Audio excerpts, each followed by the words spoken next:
Zuri s'est réveillée dans le noir. Sa tête lui martelait. L'air sentait la poussière, la sueur et le métal rouillé. Ses poignets étaient liés dans son dos, les cordes rugueuses et serrées. Elle cligna des yeux avec force, essayant de se souvenir où elle était, comment elle était arrivée là. Le sol était froid sous elle. Au-dessus, une unique ampoule cassée clignotait faiblement.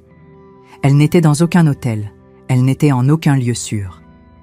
Un faible gémissement à côté d'elle la fit sursauter. « Lai », murmura-t-elle. Sa petite sœur était étendue non loin, recroquevillée, tremblante, ses joues mouillées de larmes, ses petites mains serrant son ventre de douleur. « Zuri », cria-t-elle faiblement. « J'ai tellement froid. » Zuri rampait vers elle, traînant ses mains liées derrière elle. « Je suis là, bébé, je suis juste là. » Elle regarda autour d'elle. La pièce n'avait pas de fenêtre, seulement des murs en métal et des caisses empilées dans les coins. Un entrepôt abandonné. La porte grinça. 2 hommes se tenaient dehors. Ce n'étaient pas des policiers, ni des sauveteurs. C'étaient les mêmes hommes qui l'avaient attrapée. L'un d'eux rit en la voyant réveillée enfin. Beautés endormies, debout. L'autre envoya du pied une petite bouteille vers elle. Tu aurais dû te tenir tranquille, alors peut-être qu'on aurait apporté des médicaments pour ta sœur malade. Le sang de Zuri se glaça. Que voulez-vous de nous? Le premier homme haussa les épaules. Des ordres, c'est tout. Elle voulait crier, mais la peur lui serrait la gorge. Un souvenir vif la frappa comme un éclair. La dernière chose dont elle se souvenait, c'était de quitter l'hôtel. Elle était sortie par l'arrière en tenant la main de l'ami. Un homme avait appelé son nom. Avant qu'elle ne puisse se retourner, un tissu avait été pressé contre sa bouche. Tout était devenu noir. Ce n'était pas sa décision. Elle n'avait jamais quitté l'hôtel. Elle n'avait jamais rendu sa carte de police. Alors pourquoi tout le monde pensait qu'elle avait démissionné? Le cœur de Zuri s'arrêta. Elle se rappela la note, sa lettre de démission, tapée, pliée soigneusement, signée de son nom. Mais elle ne l'avait jamais écrite. Elle n'avait même jamais touché un clavier. Qui l'avait falsifiée? Sa respiration devint lourde. Elle regarda ses mains, puis l'ami. Rien de tout cela n'était un accident. La voix de la mère de Jabari résonna dans son esprit. « Tu n'es qu'une femme de ménage. Reste à ta place. » Zuri fixa le plafond. C'était elle, la femme derrière le thé, derrière les insultes, derrière cette prison. Zuri hurla. L'ami toussa violemment à côté d'elle. Zuri tordit ses bras, essayant de casser la corde, mais les fibres brûlaient plus profondément dans sa peau. « Personne ne viendra, » dit l'un des hommes d'un ton détaché. « Tu ferais mieux d'arrêter de te battre. » Mais les yeux de Zuri, pleins de douleur, brûlaient d'autres choses maintenant. Elle n'avait plus seulement peur, elle était en colère. « S'il vous plaît » supplia Zuri en rampant vers la porte de l'entrepôt, ses genoux écorchés et sa voix presque éteinte. « Ma sœur a besoin de médicaments, elle a de la fièvre. » Les 2 gardes se regardèrent. L'un alluma une cigarette, l'autre rit. « On verra, » dit-il.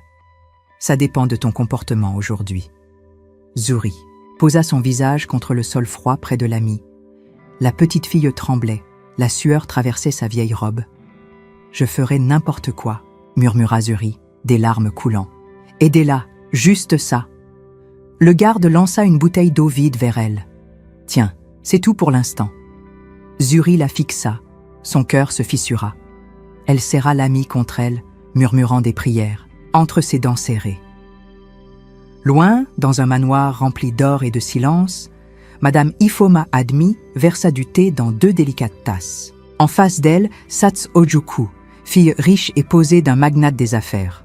« Tu as déjà rencontré Jabari, n'est-ce pas ?» demanda Madame Admi avec un sourire glacial. Adai hocha la tête. « Au gala l'année dernière, il était charmant. »« Je crois que vous êtes parfaits l'un pour l'autre, » dit-elle calmement. « Il a besoin de quelqu'un de classe, quelqu'un qui porte notre nom. » Elle fit glisser une boîte de bagues de fiançailles sur la table. « Assure-toi qu'elle... »« Te va, tu la porteras bientôt !» Pendant ce temps, Jabari était assis seul dans sa suite d'hôtel, regardant une photo de Zuri. Il ne l'avait pas vue depuis des jours, aucun adieu, aucun mot. Tout le monde disait qu'elle avait démissionné, qu'elle était partie, mais son cœur refusait d'y croire. Sa mère entra doucement, tenant la même boîte de bagues. « Elle t'a quitté, Jabari, » dit-elle doucement. « Mais cette fille, Ada, elle restera. Elle est forte, intelligente, digne. » Il ne dit rien. Il hocha juste la tête, le visage vide, l'âme silencieuse. De retour à l'entrepôt, la nuit était tombée. Zuri s'enroula. Autour du corps de l'ami comme un bouclier. Les lèvres de l'enfant étaient sèches, sa peau brûlante, son souffle faible. « Tiens bon, l'ami, » murmura Zuri. « Je vais te sortir d'ici, je te promets, je trouverai un moyen. » Mais l'ami ne répondit pas. Sa petite main glissa de la prise de Zuri, sa poitrine cessa de bouger. « Non, » murmura Zuri. « Non, non, non !» Elle secoua l'ami. « Réveille-toi, s'il te plaît. » Rien. Le cri de Zuri déchira les murs de l'entrepôt. Les gardes se regardèrent, alarmés. Elle ne pleurait plus. Elle hurlait comme une mère qui venait de perdre son enfant. Parce qu'en ce moment, elle l'avait perdu. Zuri ne parla pas pendant 2 jours. Pas un mot. Elle s'assit dans un coin de l'entrepôt, les jambes repliées contre sa poitrine, les yeux grands ouverts et vides. Les gardes arrêtèrent de se moquer d'elle. Même eux ressentèrent le poids du silence. Elle ne pleurait plus. Elle ne demandait plus à manger. Elle restait là, à fixer le mur comme si elle regardait la mort se rejouer en boucle. Un garde déposa une assiette près d'elle. Elle ne la toucha pas. Plus tard, il murmura à son amie « Elle perd la tête, elle pourrait bien mourir ici elle-même. » Mais à la 3e nuit, quelque chose changea.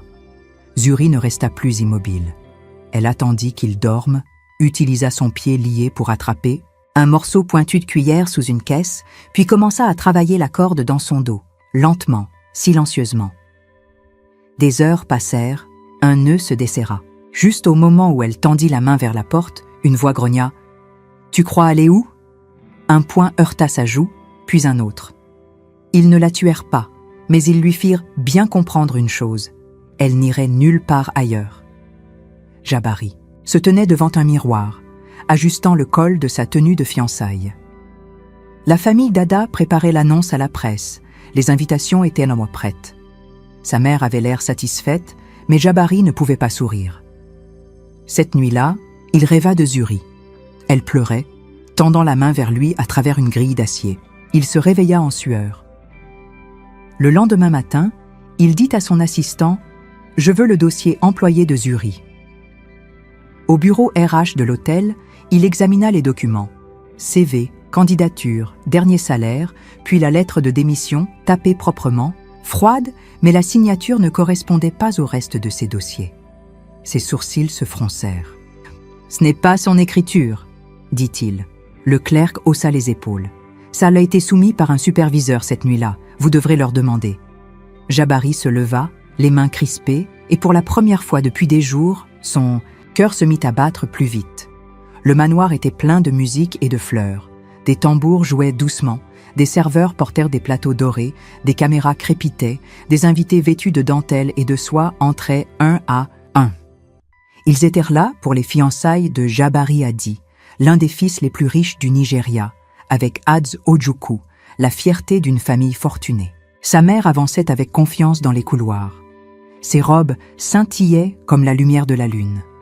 Elle souriait aux invités, serrait la main des dignitaires, prenait des photos avec joie.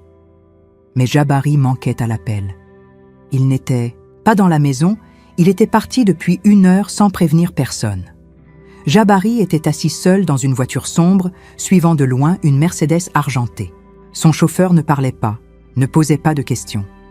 Jabari lui avait simplement dit « Suis cette voiture, peu importe où elle va ». La Mercedes quitta la route principale, entra dans un vieux quartier délabré. Usines, entrepôts, rues oubliées. Jabari plissa les yeux. Que faisait-elle ici? La voiture s'arrêta devant un bâtiment rouillé. Jabari resta baissé sur la banquette arrière, observant. Sa mère sortit, tenant un sac à main et arborant un sourire cruel. Dans l'entrepôt, Zuri était assise comme un fantôme. Son visage était enflé par les coups, ses vêtements déchirés, son esprit brisé. Quand la porte s'ouvrit, elle ne leva même pas les yeux, mais la voix la fit sursauter. « Eh bien, « Regarde qui respire encore », dit Madame Admi. Les lèvres de Zuri tremblaient. « Pourquoi es-tu ici ? Pour voir ton visage une dernière fois ?» dit-elle calmement. « Aujourd'hui, c'est les fiançailles de mon fils. Tu te souviens de lui, n'est-ce pas ?» Zuri ne répondit pas. Madame Admi s'approcha, chuchota.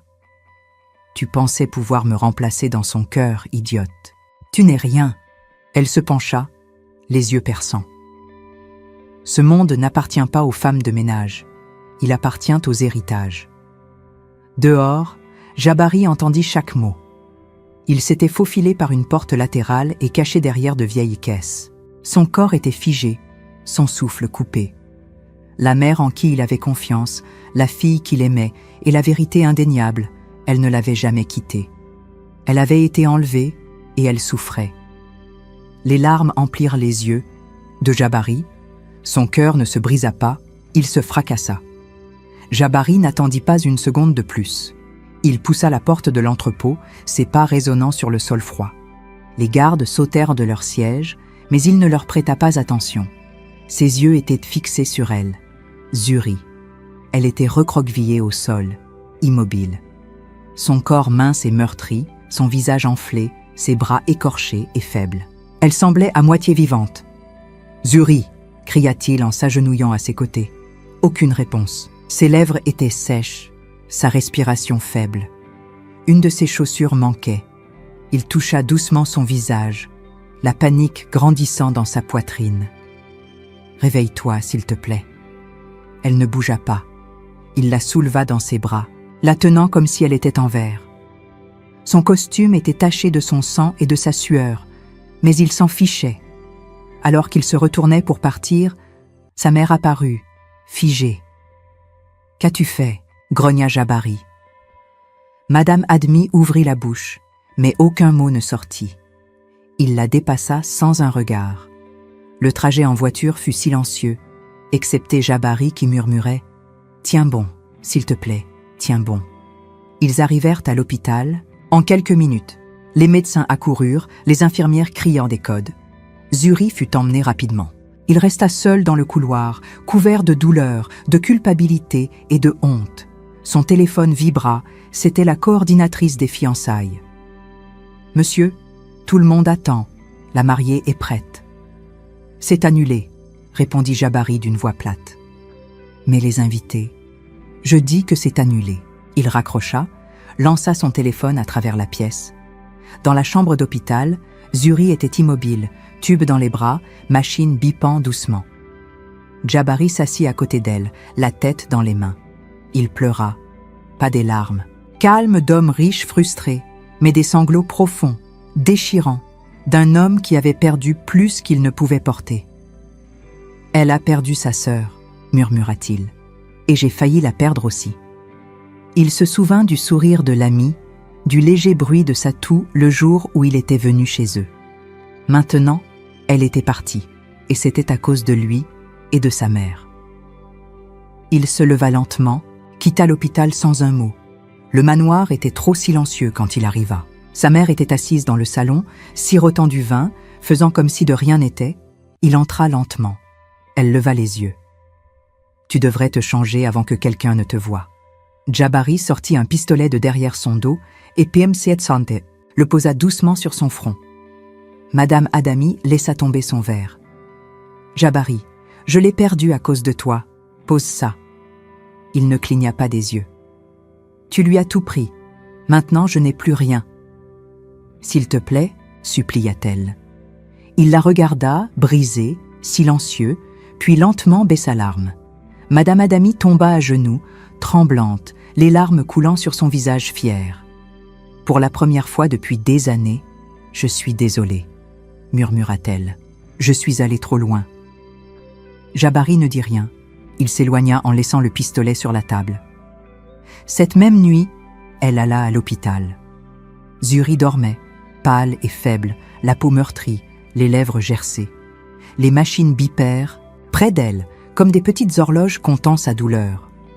Madame Admi se tenait à la porte, un bouquet de fleurs à la main. Mais elle ne put entrer. Elle ne pouvait pas affronter ce qu'elle avait fait. Elle posa le bouquet sur le rebord de la fenêtre, puis s'éloigna. Zuri se réveilla le lendemain matin sous le soleil et le silence. Ses bras lui faisaient mal. Son âme semblait plus lourde que ses os. Jabari dormait dans un fauteuil près du lit, le visage posé sur ses bras. Sa chemise coûteuse était froissée, sa barbe inégale. Elle l'observa silencieusement. Pas de haine, pas de sourire, juste du vide. Quand Jabari se réveilla et vit ses yeux ouverts, son souffle se coupa. « Tu es réveillé », dit-il doucement. Elle hocha la tête une fois. « Je suis désolé », murmura-t-il. « Je ne savais pas. Je ne savais rien de tout ça. J'aurais démoli le monde pour te retrouver plus tôt. » Zuri tourna la tête. Elle ne pleura pas, ne parla pas. Elle demanda simplement « Où est l'ami ?» Le visage de Jabari se brisa. « Je l'ai enterré. Il y a 2 jours, dit-il doucement, avec des fleurs, j'ai fait en sorte. » Zuri ferma les yeux, ne dit plus un mot. Ce soir-là, Jabari la ramena chez elle, pas au manoir mais dans un appartement calme et sûr. Les médecins vinrent, les infirmières aussi. Ses blessures guérissaient lentement, mais son silence ne la quittait jamais.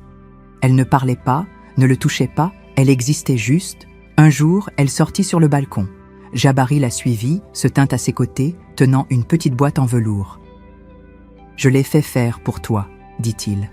Avant, tout ça, quand je pensais que l'amour suffisait. » Elle l'ouvrit.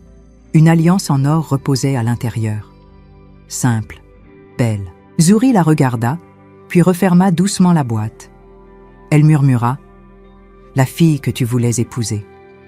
Elle est morte avec sa sœur. » Le cœur de Jabari se fissura. Zuri ne s'enfuit pas cette fois.